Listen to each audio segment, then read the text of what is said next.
નમસ્કાર દર્શક મિત્રો મોદી સરકાર પોતાનું પ્રથમ સામાન્ય બજેટ રજૂ કરવા જઈ રહ્યું છે ત્યારે કેવું હશે આ બજેટ અને લોકોની અપેક્ષા કેવી છે અને એમાં પણ ખાસ કરીને કોમોડિટી માટે આ બજેટ કેવું રહેશે અને એના માટે આજના આ વિષય પર વધુ ચર્ચા કરવા માટે આપણી સાથે ઉપસ્થિત છે કોમોડિટીઝના વિશેષજ્ઞ હેમિલભાઈ લાઠિયા।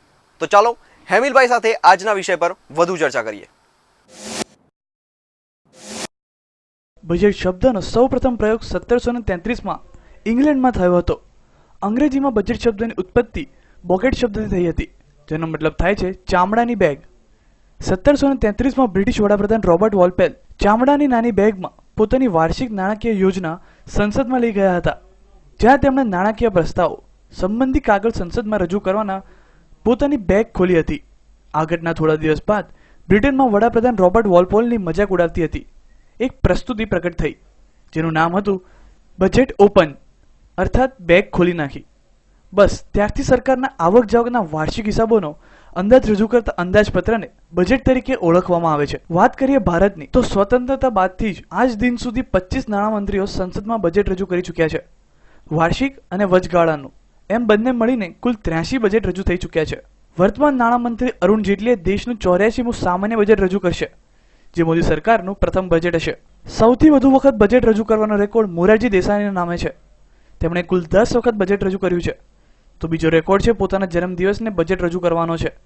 વર્ષ 1964 અને 1968નું બજેટ મોરારજી દેસાઈએ પોતાના જન્મદિવસ 29 ફેબ્રુઆરીના રોજ રજૂ કર્યું હતું। નજર કરીએ સ્વતંત્ર ભારતના પ્રથમ બજેટ પર, તો 26 નવેમ્બર 1947ના રોજ દેશના પ્રથમ નાણામંત્રી આર.કે. ષણમુખમ ચેટ્ટીએ આઝાદ ભારતનું પ્રથમ બજેટ રજૂ કર્યું હતું। આ બજેટ 15 ઓગસ્ટ 1947 થી 31 માર્ચ 1948 સુધી એટલે કે 7.5 મહિના સમય માટેનું હતું।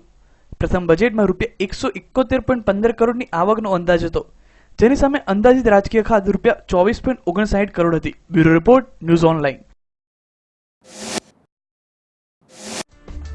ભારતમાં 1857ની ક્રાંતિ પછી સૌ પ્રથમ બજેટ પ્રથાનો વિકાસ થયો। દેશના ઇતિહાસમાં પ્રથમ બજેટ 18 ફેબ્રુઆરી 1869ના દિવસે રજૂ કરવામાં આવ્યું હતું।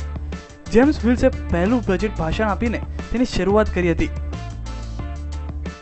આમ તેણે બ્રિટિશ સરકાર વતી ભારત માટે પ્રથમ બજેટ 1869માં રજૂ કર્યું હતું, જ્યારે કે આઝાદ ભારતનું પ્રથમ બજેટ તારીખ 26 નવેમ્બર 1947ના રોજ ભારતના પ્રથમ નાણામંત્રી આર.કે. ષણમુખમ ચેટ્ટીએ રજૂ કર્યું હતું। સૌથી વધુ વખત બજેટ રજૂ કરવાનો રેકોર્ડ મોરારજી દેસાઈના નામે છે, તેમણે કુલ 10 વખત બજેટ રજૂ કર્યું છે। જો કે મજાની વાત એ છે કે દર વર્ષે દેશના અને દેશના તમામ રાજ્યોમાં બજેટ રજૂ થતું હોવા છતાં ભારતના બંધારણમાં ક્યારેય બજેટ શબ્દનો ઉલ્લેખ કરવામાં આવ્યો નથી, પરંતુ કેન્દ્રને અને રાજ્યનું નાણાકીય વર્ષ એવો શબ્દનો પ્રયોગ કરવામાં આવે છે, જે 1 એપ્રિલથી 31 માર્ચ સુધી અમલમાં રહેશે। વર્ષ 2000 સુધી કેન્દ્રીય બજેટ સાંજના 5 વાગ્યા સુધી રજૂ થતું હતું। આ પરંપરા બ્રિટિશ કાળથી હતી। બ્રિટિશ સંસદ બપોરના બજેટ પસાર કરતી હતી, ત્યારબાદ ભારતમાં સાંજ સુધી તે રજૂ થતું હતું। અટલ બિહારી વાજપેયીની સરકારમાં તત્કાલીન નાણામંત્રી યશવંત સિન્હાએ આ પરંપરાને તોડીને બજેટને 11 વાગે રજૂ કર્યું, જેમાં આજ દિન સુધી કોઈ ફેરફાર કરાયો નથી। Bureau report, news online.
દેશવાસીઓ સહિત વિપક્ષોની પણ મોદી સરકારના બજેટ પર નજર છે. મહત્વનું છે કે મોદી સરકાર પોતાનું પ્રથમ બજેટ રજૂ કરવાની છે ત્યારે લોકો સારા દિવસોની રાહ જોઈ રહ્યા છે. જેના માટે વડાપ્રધાન નરેન્દ્ર મોદીએ પણ કેટલાક વિશેષ મુદ્દાઓ પર ધ્યાન આપ્યું છે. શું છે આ 5 મહત્વના મુદ્દાઓ? આવો નજર કરીએ. કેન્દ્રમાં જે પણ સરકાર સત્તામાં આવે છે તે બજેટ સત્રમાં અનેક યોજનાઓની જાહેરાત કરતી હોય છે. ત્યારે વડાપ્રધાન નરેન્દ્ર મોદીએ ઇન્ફ્રાસ્ટ્રક્ચર ગ્રોથ વધારવા માટે યોજનાઓના અમલમાં થતા વિલંબ ટાળવાનો પ્રયાસ કરશે. જમીન સંપાદન કાયદામાં જરૂરી બદલાવ લાવીને સંપાદનની પ્રક્રિયાને સરળ બનાવશે તથા પાકા રસ્તાઓ બનાવવાની પ્રક્રિયાને ઝડપી બનાવશે. સાથે જ તે વીજળીનું ઉત્પાદન વધારવા માટે પૂરતું ધ્યાન આપવામાં આવશે. કૃષિ ઉત્પાદનને વધારવું. વડાપ્રધાન નરેન્દ્ર મોદી જ્યારે ગુજરાતના મુખ્યપ્રધાન હતા ત્યારે તેમણે કૃષિ ક્ષેત્રે અનેક કાર્યો કર્યા હતા, જેથી વડાપ્રધાન તરીકે તેમની પ્રાથમિકતા કૃષિ છે, જેને લઈને કૃષિ ક્ષેત્રમાં ઉત્પાદન વધારવા માટે યોજનાઓને બનાવવાની સાથે સાથે જ રાજ્ય સ્તરે પણ કૃષિમાં અનેક સુધારા કરાય તેવી શક્યતા સેવાઈ રહી છે.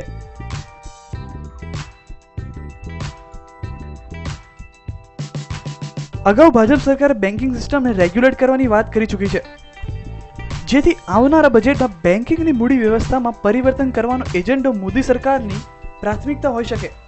નોંધનીય છે કે આ યોજનાને અમલમાં લાવવા માટે આશરે $40 અબજની જરૂર પડશે. છેલ્લા કેટલાક સમયથી દેશમાં વીજળી ક્ષેત્રમાં પરિસ્થિતિ વધુ વિકટ બની છે, જેથી મોદી સરકારે ઉર્જા ક્ષેત્રની દિશામાં પણ મહત્વના સુધારા કરે તેવી શક્યતા સેવાઈ રહી છે. સાથે જ તે નોન કેપેટિવ કોલસા બ્લોકના ઉપયોગની મંજૂરી માટે કાયદો સુધારી શકે છે. ઉપરાંત રાજ્યને વધારે મજબૂત અને જીએસટીનો મુદ્દો મોદી સરકાર માટે બજેટમાં વધુ મહત્વનો રહેશે. દેશના વિકાસ માટે તમામ રાજ્યોના મુખ્યપ્રધાનની વાત મોદી સરકારે કરી છે. મોદી મુખ્યપ્રધાનની એક અલગ કાઉન્સિલ બનાવે તેવી શક્યતા સેવાઈ રહી છે. કાઉન્સિલનું કાર્ય જીએસટી તેમજ શ્રમ તથા કાયદામાં સુધારો કરવાનું રહેશે. Bureau report, news online, Ahmedabad.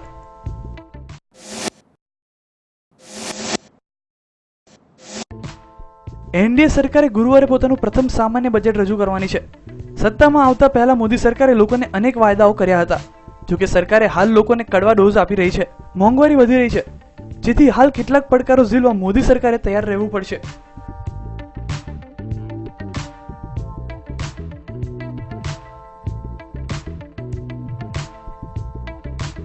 મોંઘવારીના કારણે બજેટમાં ઇન્કમ ટેક્સમાં મુક્તિ મર્યાદામાં વધારો કરાય તેવી શક્યતા સામાન્ય પ્રજાએ આશા રાખી છે. પરંતુ નાણાપ્રધાન અરુણ જેટલીએ ટેક્સમાં આવકની મુક્તિ મર્યાદા ₹2 લાખથી વધારીને ₹5 લાખ કરે છે કે નહીં તેના પર સૌ કોઈની નજર રહેશે. સાથે જ તે સરકારે વિદેશી રોકાણ વધે તેના માટે પગલાં ભરવા પડશે. તો બીજી તરફ મોદી સરકાર ઇન્ફ્રાસ્ટ્રક્ચર સેક્ટરને કેવું પ્રોત્સાહન આપે છે તેની સામે તર્ક વિતર્કો થઈ રહ્યા છે, જેથી શેર બજાર પણ ઉછાળા મારી રહ્યું છે. ગુરુવારે મોદી સરકાર પોતાનું સામાન્ય બજેટ રજૂ કરવાની છે. નાણાપ્રધાન અરુણ જેટલીના પટારામાંથી કોને રાહત મળે છે કે કોને કડવો ડોઝ એ તો બજેટ જ નક્કી કરશે. Bureau report, news online, Ahmedabad. તો હેમિલભાઈ, ન્યૂઝ ઓનલાઈનના સ્ટુડિયોમાં આજના આ વિષય પર વધુ ચર્ચા કરવા માટે આપનું સ્વાગત છે. નમસ્તે. હેમલભાઈ, આજના આ વિષય પર સૌથી પહેલો પ્રશ્ન કે કોમોડિટી ટ્રાન્ઝેક્શન ટેક્સ નાબૂદ થાય તો શું થઈ શકે? સીટીટી હાલમાં 0.01% એગ્રીકલ્ચર કોમોડિટી પર છે, જે ઘટાડવા માટે અથવા નાબૂદ થવા માટેની અપેક્ષા ખૂબ જ છે. જો તેમ થાય તો બજારમાં વોલ્યુમ વધે, ખાસ કરીને વેપારમાં વૃદ્ધિ સંભવિત છે, અન્ય ટ્રાન્ઝેક્શન પણ વધે અને બજાર પર તેની સારી અસર થાય તેવા સંજોગો સંભવિત છે. પરંતુ જો તેમ ન થાય અથવા અસર નાબૂદ ન થાય અથવા જો તે ઘટાડવામાં ન આવે તો આના વિપરીત પરિણામ આવે. બજારમાં વોલ્યુમ પર તેની અસર આવે, કામ કરવાની અસરકતા પર પણ અસર આવે તેવા સંજોગો બની શકે છે. જી હેમિલભાઈ, આ તો વાત થઈ કોમોડિટી ટ્રાન્ઝેક્શન નાબૂદ થાય કે કેમ, અને થાય તો શું થાય. પરંતુ શું વાયદો બંધ થઈ શકે અથવા જરૂરિયાતની વસ્તુ પર બંધ આવી શકે ખરો? વાયદો બંધ થવાની અપેક્ષા નથી. તે એક પ્રકારનો કદાચ હાવ હોઈ શકે. વાયદો બંધ થાય તો બજાર પર કદાચ તેની વિપરીત અસર પડી શકે છે. માટે બંધ થવાની ખાસ કરીને કોઈ મોટી શક્યતાઓ દેખાતી નથી. હા, વાયદા બજારમાં થોડાક સુધારા વધારા આવે, કારણ કે વાયદા બજારથી બજારમાં વોલ્યુમ એક પ્રકારનું સારું રહે છે, બજાર પર કામની અસરકારકતા પણ સારી રહે છે, અને એમાં પણ વાયદા બજારના ટ્રાન્ઝેક્શનથી સરકારને એક પ્રકારની કંઈ પણ ટેક્સની આવક પણ થઈ શકે છે. હા, કદાચ જે જરૂરિયાતવાળી વાયદાની વસ્તુઓ છે તેમાં બંધ થવાનો હાવ વધારે છે, તેમાં પણ શક્યતાઓ ઓછી છે, જેવા કે ચણા છે, રિફાઇન સોયા છે, ઘઉં છે, ખાંડ છે.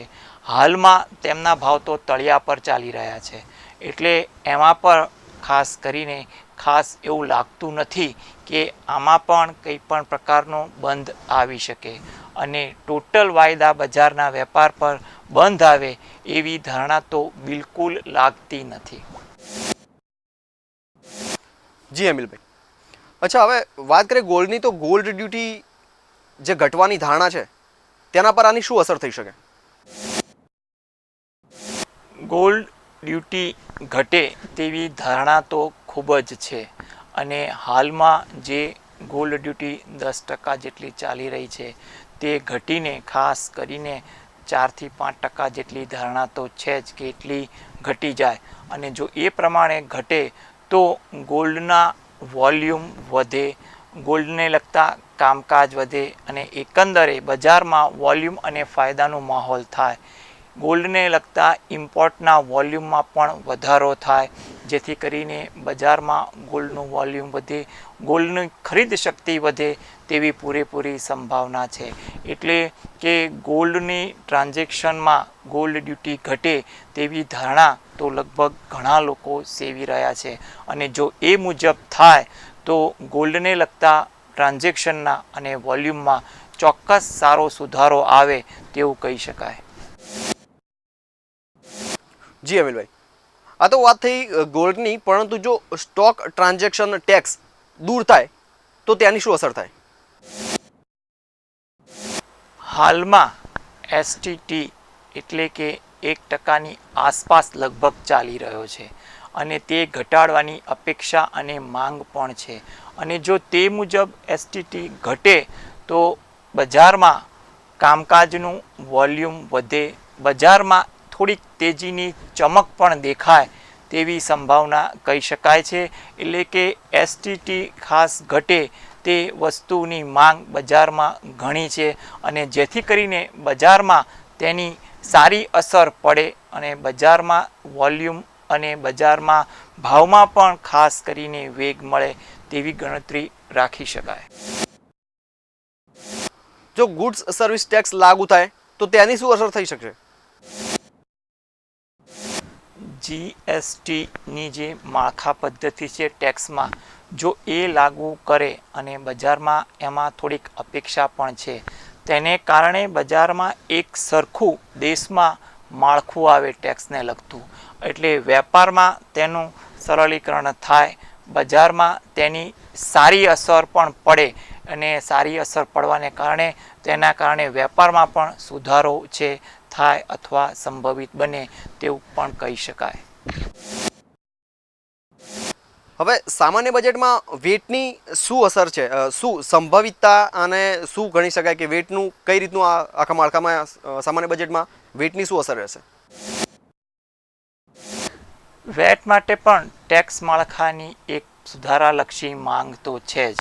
હાલમાં જે વેટ છે એમાં પણ લગભગ ઘણી જગ્યાએ 12%ની આસપાસનો વેટ છે, તેમાં પણ ઘટાડો કરી અને 10% કે તેથી નીચે લાવે તો પણ બજારમાં તે ચીજ વસ્તુઓ પર ઘણો સુધારો આવે, અને તેમાં પણ બજારને ફાયદો થાય, સાથે સાથે વોલ્યુમ પણ વધે, અને ભાવમાં પણ વોલ્યુમ વધવાથી સુધારો સંભવિત બની શકે છે. એટલે વેટને લગતી જો પ્રણાલી જો બજારમાં અપેક્ષા છે તે મુજબનો સુધારો અથવા કંઈક નવીનતા આવે તે ખાસ જરૂરી છે, અને તેની અસર પણ બજાર પર ચોક્કસપણે સારી પડે તેવું કહી શકાય. જી અમિલભાઈ, સ્વાભાવિક છે કે સામાન્ય બજેટ જ્યારે રજૂ થતું હોય ત્યારે લોકોની અપેક્ષાઓ તો હોય જ, પણ એમાં પણ ખાસ કરીને જ્યારે ગોલ્ડ ઇમ્પોર્ટની વાત આવે ત્યારે ગોલ્ડ ઇમ્પોર્ટ ડ્યુટીની શું અપેક્ષા છે? ગોલ્ડ માટેની જે ઇમ્પોર્ટ ડ્યુટી ઘટાડવાની જે અપેક્ષા છે તે ચોક્કસ સારી છે.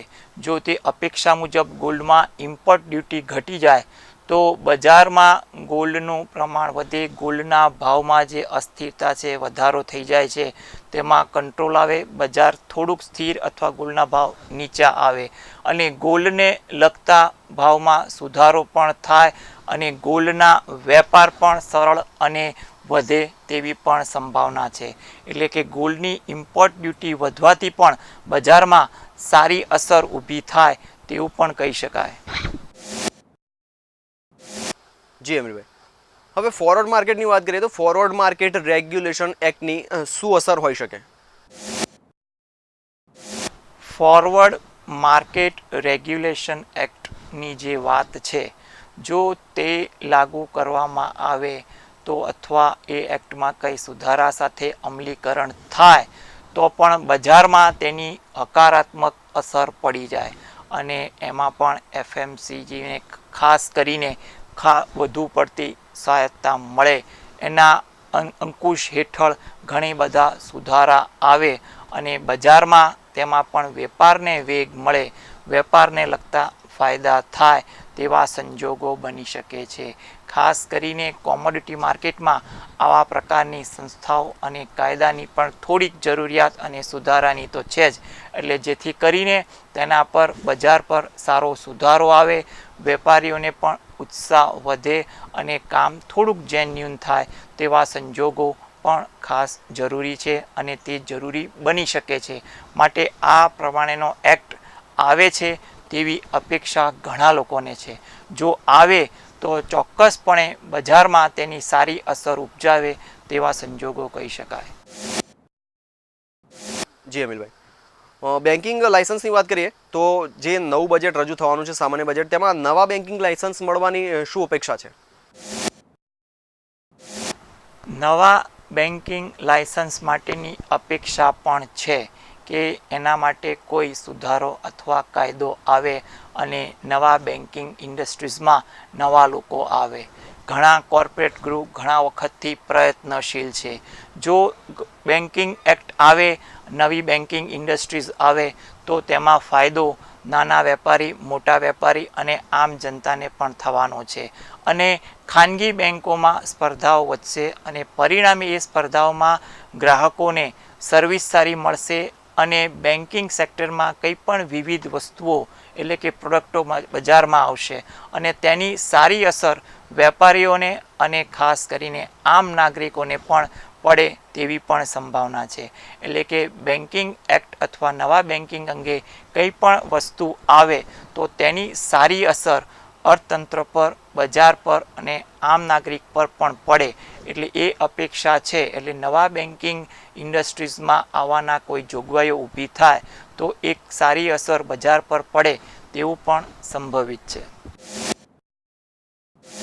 તો દર્શક મિત્રો, સામાન્ય બજેટ જે રજૂ થવાનું છે તેના વિશે કોમોડિટીઝ માટે સામાન્ય બજેટ કેવું રહેશે તેના માટેની આપણે ચર્ચા કરી અને આ ચર્ચા હેમિલભાઈ સાથે કરી. તો હેમિલભાઈ, તમે સ્ટુડિયોમાં ઉપસ્થિત રહ્યા અને દર્શકોને જે વિશેષ આજે સમગ્ર માહિતી આપી છે તેના માટે તમારો ખૂબ ખૂબ આભાર. નમસ્તે, આભાર.